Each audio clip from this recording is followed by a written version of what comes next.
আসসালামু আলাইকুম। আশা করি সবাই ভালো আছেন। সবচেয়ে বড় আপডেট হলো পাকিস্তানের আর্মি চিফ আসিম মুনির ইরান গিয়েছিলেন। এই ভিডিওটি দেখুন, নিশ্চয়ই ভুলে যাননি। আর আমি আপনাদের আগেই বলেছিলাম যে তিনি আমেরিকার বার্তা নিয়ে গিয়েছিলেন। আমেরিকার কোনো কথা বলতে গেছেন, অনুরোধ করতে গেছেন। ভদ্র মহোদয়গণ, খোলাসা হলো যে এই আসিম মুনির প্রথমে ট্রাম্পের সাথে কথা বলেন। ট্রাম্প তার মাধ্যমে ইরানে মেসেজ পাঠান এবং আসিম মুনির গিয়ে ইরানের সাথে উচ্চ পর্যায়ে মিটিং করার পর ইরানকে বলেন যে ডোনাল্ড ট্রাম্পের অফার আপনাদের জন্য এই যে আপনারা কেবল হরমুজ প্রণালী খুলে দিন, এর বিনিময়ে আপনাদের উপর থেকে নিষেধাজ্ঞা তুলে নেওয়া হবে। আপনাদের যে টাকা ফ্রিজ করে রাখা হয়েছে তা ছেড়ে দেওয়া হবে। পাশাপাশি আপনাদের কাছে এই অনুরোধ যে আপনারা আপনাদের প্রক্সিদের মাধ্যমে হামলা বন্ধ করে দিন। এছাড়াও আরও একটি বড় কথা ডোনাল্ড ট্রাম্প বলেছেন যে আমরা অবরোধ তুলে নেব, আপনারা আরামে ব্যবসা বাণিজ্য করতে পারবেন। এরপর ইরানের কর্মকর্তারা কোনোরূপ বাড়তি চিন্তা না করেই সাফ জানিয়ে দিলেন যে আমেরিকা আগে যে প্রতিশ্রুতিগুলো দিয়েছিল, আমেরিকা প্রথমে সেই সমস্ত প্রতিশ্রুতি রক্ষা করুক, তারপরে আমরা বিষয়টি নিয়ে ভেবে দেখব। অর্থাৎ ডোনাল্ড ট্রাম্পের মুখে মুসলমান তথা ইরান জুতো পেটা করেছে। পাবলিক ডোমেনে এসে ট্রাম্প বলেছে যে হরমুজ প্রণালী খোলা আছে, আমরা জিতে গেছি, এবং গোপনে পাকিস্তানের আসিম মুনিরের মাধ্যমে বার্তা পাঠাচ্ছে যে ভাইয়া বিষয়টি শান্ত করে দাও, হরমুজ খুলে দাও, এর বদলে আমরা তোমাদের সমস্ত দাবি মেনে নিতে রাজি আছি। ইরান বলছে ভাই দূর হয়ে যাও। ইরান বলছে তোমরা আগে যে ওয়াদাগুলো করেছিলে সেগুলো রক্ষা করো, তারপর দেখা যাবে কি করতে হবে। ভদ্র মহোদয়গণ, ইরান হরমুজ প্রণালীতে আবারও একটি ট্যাঙ্কারের উপর হামলা চালিয়েছে। এ বিষয়ে আগে সতর্কবার্তা দেওয়া হয়েছিল, ইরানের পক্ষ থেকেও বার্তা পাঠানো হয়েছিল, বোঝানোর চেষ্টা করা হয়েছিল, কিন্তু ট্যাঙ্কারটি থামেনি, সামনে এগোতেই থাকে। ইরানের বলে দেওয়া পথ অনুসরণ করছিল না, যার ফলে ইরান ওই ট্যাঙ্কারে হামলা চালায়। তবে ট্যাঙ্কারটি কোন দেশের ছিল তা এখনও নিশ্চিত নয়। ওদিকে ডোনাল্ড ট্রাম্প আবারও টুইট করে দাবি করেছে যে আমরা হরমুজ প্রণালীতে বিছিয়ে রাখা মাইনগুলো ধ্বংস করে দিয়েছি, ইরানের ছোট ছোট নৌকাগুলোকেও আমরা ধ্বংস করে দিয়েছি, পিছু হটিয়ে দিয়েছি, হরমুজ খোলা আছে। এরপর সে বলেছে ইরানের পিক্স এক্স মাউন্টেনের উপর আমাদের নজর রয়েছে, আমরা তাদের বেশ কয়েকটি নিউক্লিয়ার প্লান্ট এবং নিউক্লিয়ার এলাকা ধ্বংস ও বরবাদ করে দিয়েছে। এরপরেও যদি ইরান হরমুজে পুনরায় মাইন বিছানোর চেষ্টা করে তবে আমরা হরমুজে বড় ধরনের হামলা চালাবো।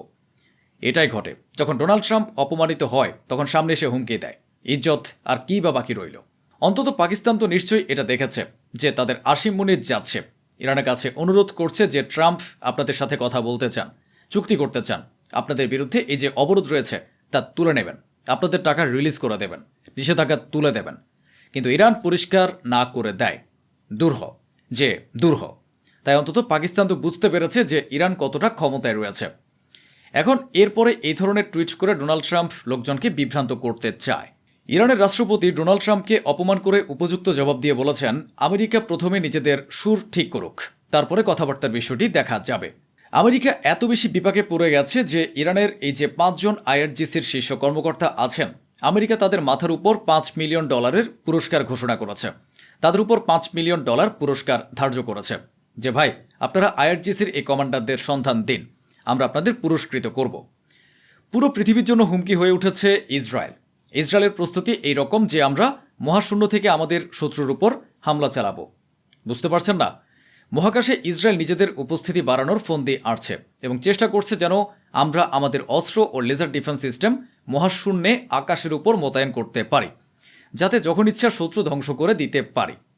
আমেরিকা তো কিছু করতেই পারছে না, তাই কেবল ইরানের উপর নিষেধাজ্ঞা বাড়িয়ে চলছে। এখন আমেরিকা ইরানের উপর যে নতুন নিষেধাজ্ঞাগুলো আরোপ করেছে তার মধ্যে ভারতের 4টি কোম্পানিও জড়িয়ে পড়েছে। অর্থাৎ এই আমেরিকা ইরানের পাশাপাশি ইরানের সহযোগী দেশগুলোরও মারাত্মক ক্ষতি করছে।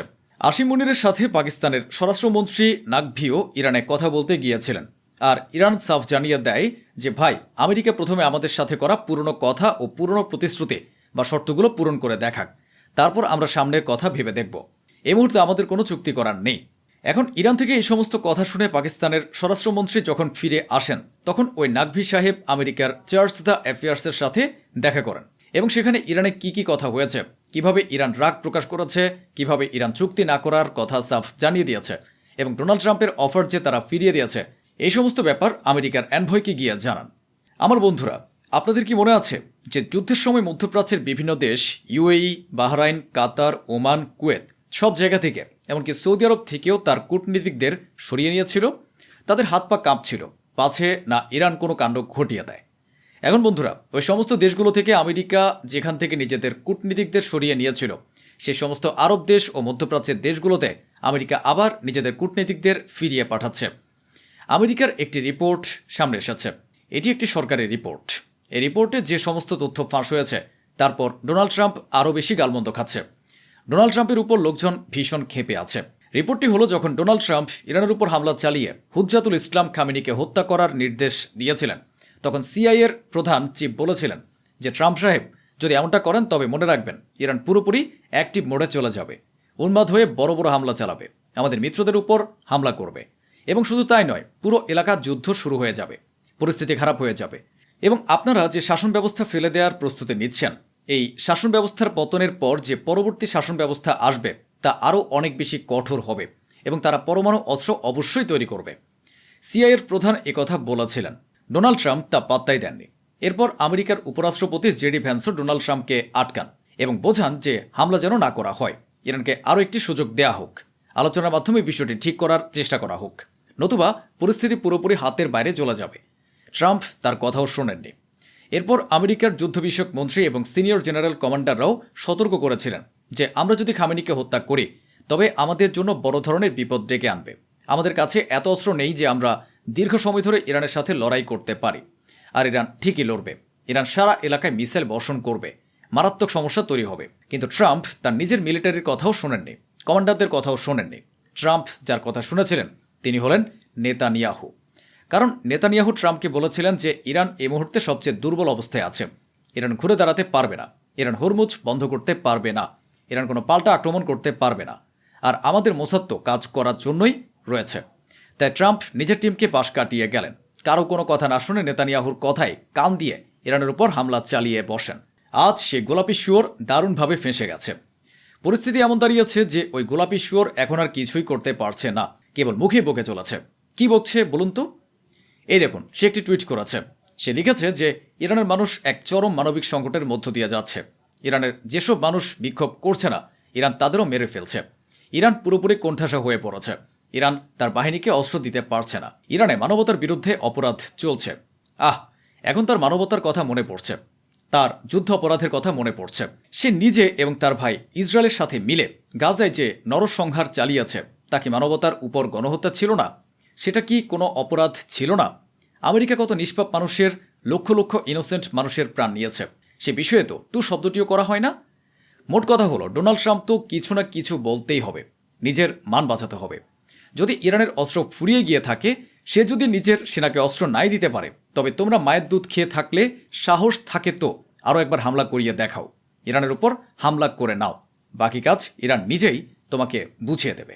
দেখুন, ওমানের পররাষ্ট্রমন্ত্রী ইরানে গেছেন, ইরানের পররাষ্ট্রমন্ত্রীর সাথে দেখা করেছেন, উভয়ই একটি চুক্তি করেছেন, একসাথে মিলে কাজ করার সিদ্ধান্ত নিয়েছেন এবং এই আলোচনা হয়েছে যে হরমুজ প্রণালী সাময়িকভাবে খুলে দেওয়া হোক, সাময়িকভাবে কিছু একটা করা হোক যাতে জাহাজের চলাচল কিছুটা সময়ের জন্য স্বাভাবিক হয়, এবং দুই ভাই মিলে হরমুজ প্রণালীতে বিছিয়ে রাখা মাইনগুলো পরিষ্কার করব। অন্যদিকে ইরান ও ইরানের কর্মকর্তারা ইরানের উপর আরোপিত নিষেধাজ্ঞার উপহাস করেছেন। এই মিমটি একটু দেখে নিন। This is fine.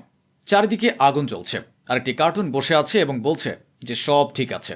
অর্থাৎ ডোনাল্ড ট্রাম্প হলেন সেই কার্টুন যিনি দুনিয়ার চারিদিকে আগুন লাগিয়ে দিয়েছেন, অথচ তার নিজেরও যে ক্ষতি হচ্ছে তা সত্ত্বেও তিনি বলে বেড়াচ্ছেন যে সব ঠিক আছে। ইরানের রাষ্ট্রপতি ও ইরানের পার্লামেন্টের স্পিকার আজ থেকে 5 দিন আগে যা বলেছিলেন, আমি সে সময়ও বলেছিলাম যে এই সমস্ত কথা বলা উচিত নয়, কিন্তু এরা এসব বলেই চলেছে, আর এর ফায়দা আমেরিকা তুলছে। দেখুন, আমেরিকার অর্থমন্ত্রীর রিপোর্ট চলে এসেছে। তার বক্তব্য অনুযায়ী ইরানের শীর্ষ নেতৃত্ব স্বীকার করেছে যে আমাদের তৈরি করা অবরোধ কাজ করছে, অর্থাৎ ইরানের ক্ষতি হচ্ছে। ইরানে দৈনন্দিন জিনিসপত্রের ঘাটতি দেখা দিচ্ছে, ইরান বিপাকে পড়েছে। আমাদের অবরোধ ইরানের উপর খুব ভালোভাবে কাজ করছে।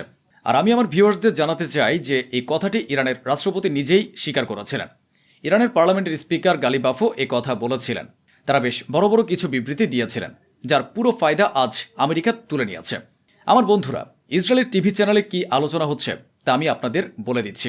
ইসরায়েলের টিভি চ্যানেলে ইসরায়েলি উপস্থাপকরা বলছেন ইরানের উপর নিষেধাজ্ঞাগুলো এই জন্য আরোপ করা হয়েছে যাতে ইরানে মুদ্রাস্ফীতি দেখা দেয়, ইরানে নগদ অর্থের সংকট তৈরি হয়, ইরানে এমন এক সংকট তৈরি হোক যার ফলে মানুষ অভুক্ত হয়ে পড়ে। যখন তাদের পেট খালি থাকবে, তারা ক্ষুধার্ত থাকবে, তখন মাথা কাজ করবে না এবং ইরানের সাধারণ মানুষ সরকারের বিরুদ্ধে রাস্তায় নেমে আসবে। রাস্তায় নেমে আসার পর ইরানের সরকার জনগণকে সামাল দিতে গিয়ে প্রচণ্ড বিপাকে পড়ে যাবে এবং তাদের হাঁটু গেড়তে বাধ্য হবে। আর এভাবেই ইরানের শাসন ব্যবস্থার পরিবর্তন ঘটে যাবে। অন্যদিকে আইআরজিসি-এর কমান্ডার ও ইরানের সামরিক বাহিনীর সিনিয়র কমান্ডাররা সীমান্তে উপস্থিত তাদের সৈন্যদের মাঝে চলে এসেছেন এবং পরিষ্কার নির্দেশ দিয়েছেন যে সদা প্রস্তুত থাকতে হবে, অ্যাক্টিভ থাকতে হবে। সামনে থেকে শত্রু যদি কোনো কিছু লঞ্চ করে বা কোনো রকম ঔদ্ধত্য দেখায়, তবে তাদের উপযুক্ত জবাব দিতে হবে। আমরা শত্রুর কাছে মাথা নত করব না। ইরানের উন্নতির কথা বলতে গেলে দেখুন, এই ধরনের পরিস্থিতির মধ্যেও ইরানের রাষ্ট্রপতি একটি সোলার পাওয়ার প্ল্যান্টের উদ্বোধন করেছেন। আমেরিকা কিছুদিন আগেও ইরানের সেতুগুলো উড়িয়ে দিয়েছিল। ঠিক শেষ মুহূর্তে ইরানের ব্রিজগুলোর উপর হামলা চালানো হয়েছিল। দৃশ্যগুলো দেখলে বুঝতে পারবেন যে ওই সমস্ত সেতুগুলো ঠিক করার কাজ ইরান এখনও চালিয়ে যাচ্ছে। ইরান একটানা সেই সেতুগুলো মেরামতের চেষ্টা করে চলেছে। আসুন এবার আপনাদের এমন একটা খবর দেই যা শুনলে মন জড়িয়ে যাবে এবং ডোনাল্ড ট্রাম্পের মিথ্যাচার ফাঁস হয়ে যাবে। আমেরিকার কৃষকরা গত 40 বছরের মধ্যে সবচেয়ে বেশি ক্ষতির মুখে পড়েছেন। ইরানের সাথে যুদ্ধ এবং ইরানের হামলার কারণে আমেরিকার কৃষকদের $60 বিলিয়ন ক্ষতি হয়েছে। সম্মানিত ভদ্র মহোদয়গণ, আপনারা কি তা অনুধাবন করতে পারছেন? $মিলিয়ন কথা নয়, $বিলিয়ন কথা বলছে। আমেরিকার কেবল কৃষকদেরই $60 বিলিয়ন ক্ষতি হয়েছে। গত 40 বছরের মধ্যে কৃষকদের সবচেয়ে বড় ক্ষতি এটি। এই ভুলের জন্য দায়ী কে? ওই গোলাপি শুয়োর। তো বন্ধুরা, এই ছিল আজকের আয়োজন, যা স্বচ্ছভাবে আপনাদের সামনে তুলে ধরা হলো। আশা করি আমাদের এই প্রচেষ্টা আপনাদের ভালো লেগেছে। অসংখ্য ধন্যবাদ। সুস্থ থাকুন, ভালো থাকুন।